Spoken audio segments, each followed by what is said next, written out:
The Bell Foundation is a charitable trust based in Cambridge, and we work on language education and social exclusion in partnership to create opportunities for individuals and communities. And we aim to change practice and public opinion and policy through evidence-based research. I want to talk just to put some of this research in context.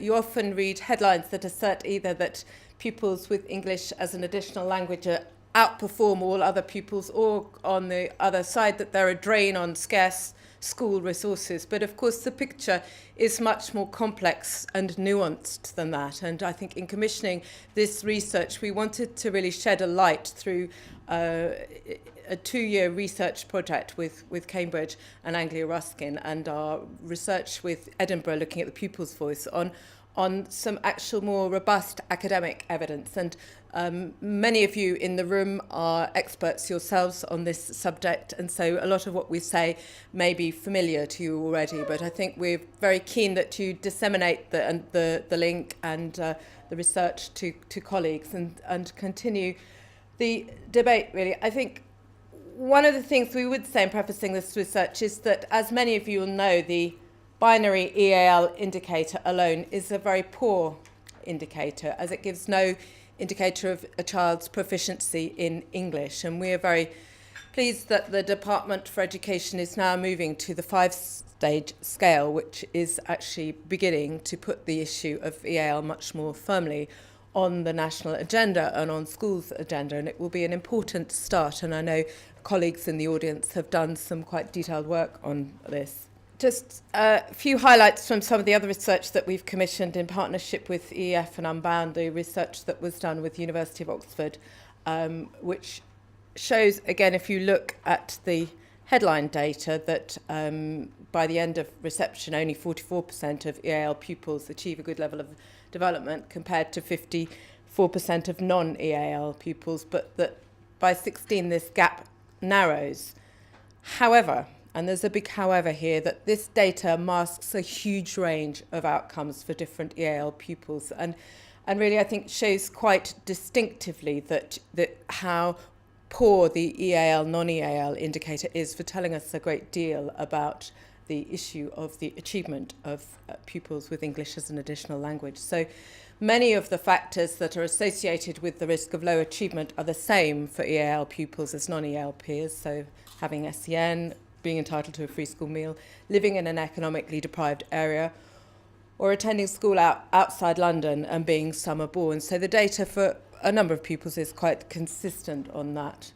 But in addition, the research with Oxford showed that there are some factors which show that EAL pupils are significantly more likely to underachieve if the following factors apply: entry to England from abroad during a key stage, or changing school during a key stage.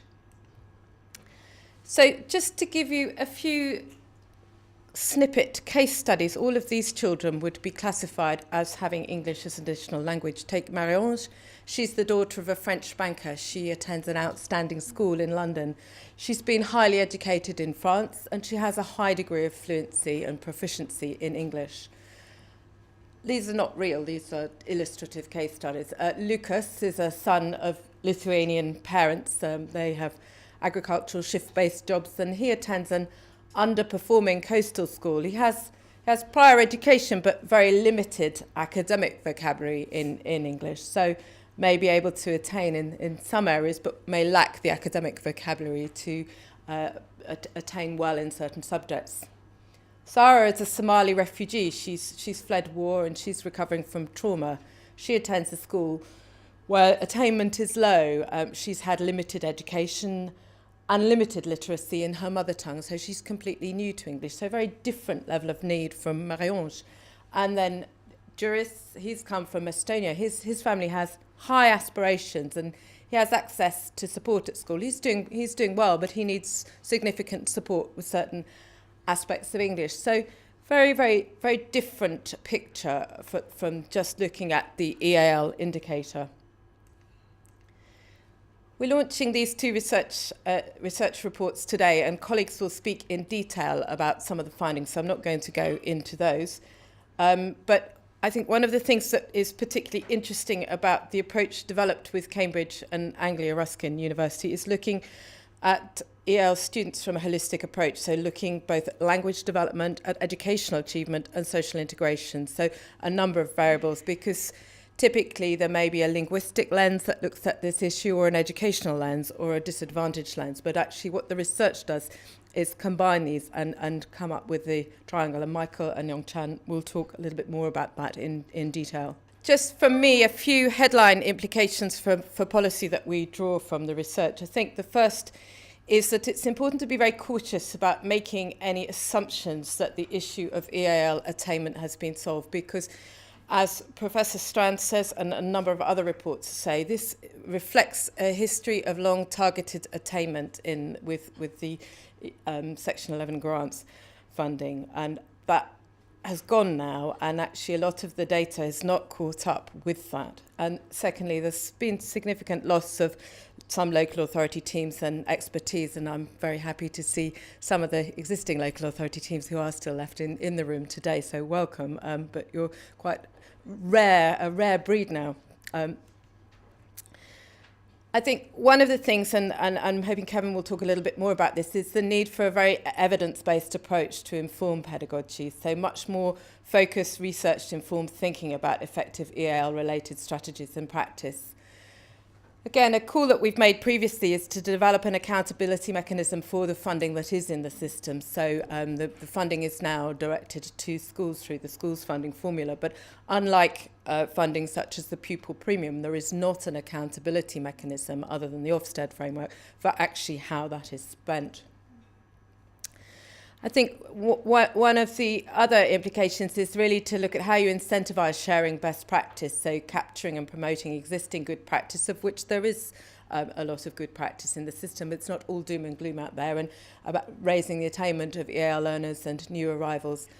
And again, building better assessment of English language proficiency, and the 5 stages will begin to start a dialogue in schools about that, and in that sense it's welcome, but there's a long way to go from actually that and schools not really knowing how to do that to actually having a consistent framework for English language assessment.